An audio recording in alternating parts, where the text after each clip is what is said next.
میرے عزیز دوستوں اور بزرگوں، میں آپ سے یہ کہنا چاہوں گا کہ ہم اپنی بیویوں سے اچھا سلوک کریں، اور یاد رکھیے میں تو مرد حضرات سے کئی مرتبہ کہہ چکا ہوں، بہت سے لوگ مجھ سے تھوڑا ناراض بھی ہوئے، قرآن میں سنت میں کہیں پر بھی یہ نہیں لکھا ہے کہ بیوی آپ کے کپڑے دھونا۔ علماء کرام بیٹھے ہیں، مفتی صاحب ہیں، حسان فاروقی صاحب ہیں، کہیں پر یہی نہیں لکھا گیا کہ بیوی آپ کے کپڑے دھونا، کہیں پر بھی یہی لکھا گیا کہ آپ کو کھانا پکا کے کھلانا،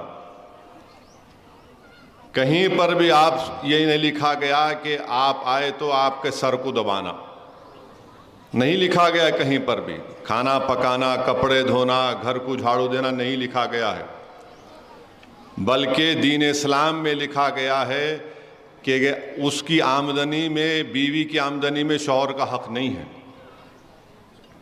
شوہر کی آمدنی میں بیوی کا حق ہے، گھر چلانا ہے۔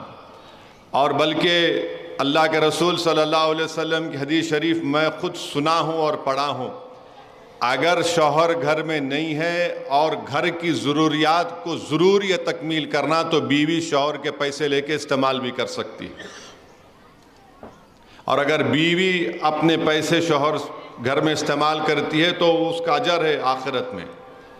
تو یہ ہمارے پاس دماغ بیٹھا ہوا ہے، کھانا پکائے نہیں پکائے، نمک زیادہ ڈال دیے، میٹھا نہیں بنائے، میرے بھائی یہ اسلام ہے، یہ کہیں پر بھی۔ اور پھر جو مرد حضرات اپنی بیویوں کو ظلم کرتے ہیں، اور افسوسناک بات یہ ہے کہ بعض وقت مارتے بھی ہیں، اگر آپ رسول اللہ صلی اللہ علیہ وسلم کے سچے اور پکے چاہنے والے ہیں، ان کے غلاموں کے غلام ہیں، بتاؤ مجھے کہ کہاں پر رسول اللہ صلی اللہ علیہ وسلم نے کسی ہماری امت کی ماں کو کبھی ہاتھ اٹھایا؟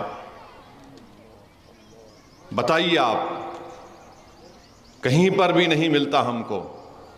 اور پھر اپنے دفاع کے لیے بولتے نہیں وہ مسواک کی لکڑی، ارے مسواک کی لکڑی وہ ہے وہ، مگر یہ بتاؤ کہ اللہ کے رسول صلی اللہ علیہ وسلم نے کچھ کیا؟ ایسا نہیں کیا۔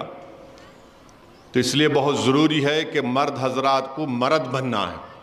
مردانگی اس میں نہیں ہے کہ بیوی پر غصہ کرنا غیر ضروری کے، مردانگی یہ نہیں ہے کہ غیر ضروری کہ بیوی کو تانے مارنا، مردانگی یہ ہے کہ بیوی اگر غصہ کرے تو برداشت کر لینا۔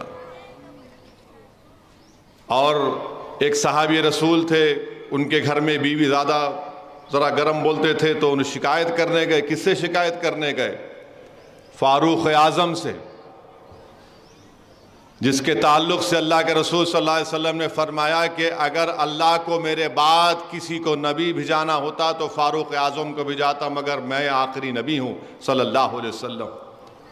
جس کے تعلق سے اللہ کے رسول صلی اللہ علیہ وسلم نے فرمایا کہ جس راستے سے فاروق اعظم چلتے ہیں شیطان بھاگ جاتا ہے۔ جس کے تعلق سے بتایا گیا کہ ایک مرتبہ فاروق اعظم نے شیطان کو پکڑ کر زمین پر لٹا کر اس کو مارا۔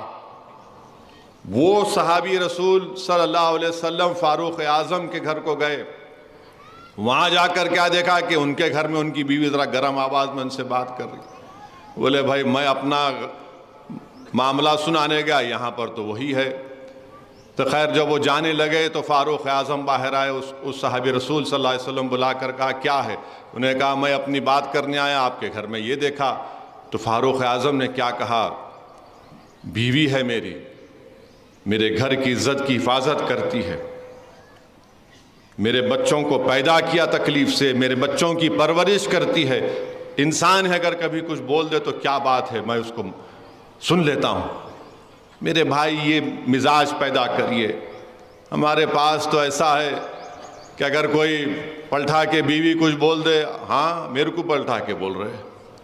میرے بھائی رسول اللہ صلی اللہ علیہ وسلم کی سنت ہے، رسول اللہ صلی اللہ علیہ وسلم نے فرمایا، امت کی ماں حضرت عائشہ صدیقہ رضی اللہ تعالیٰ عنہ سے فرمایا کہ میں جانتا ہوں کہ آپ کب خوش ہوتی ہیں اور آپ کب غصے میں رہتی ہیں۔ بی بی عائشہ نے فرمایا بتائیے رسول اللہ صلی اللہ علیہ وسلم۔ اللہ کے رسول صلی اللہ علیہ وسلم نے فرمایا کہ جب آپ خوش ہوتی ہیں تو رب محمد صلی اللہ علیہ وسلم کی قسم کھاتی ہیں، جب آپ تھوڑا غصے میں ہوتی ہیں تو آپ رب ابراہیم صلی اللہ علیہ وسلم کی قسم کھاتی ہیں۔ میرے بھائی، اللہ کے رسول صلی اللہ علیہ وسلم نے امت کی ماں کے ساتھ ریس لگائی، ریس ہوئی تھی، پوچھئے علماء کرام، حسان فاروقی صاحب، ریس ہوئی۔ ہم کیا کرتے ہیں؟ ساری رات بھر چورستے میں بیٹھ کے دوستوں سے باتاں کریں گے، 12-1 بجے گھر کو جاتے ہیں، بیچاری بیوی انتظار کر رہی کہ کب آئیں گے ہمارے شوہر، آتے کہ انہیں بولتے نہیں سوئے اب تک تم؟ وہ بیچاری اماں انتظار کر رہی کہ بیٹا کب آتا۔ میرے بھائی، یہ چیزوں کو سنو، سمجھو، اپنی زندگیوں میں انقلاب پیدا کرو۔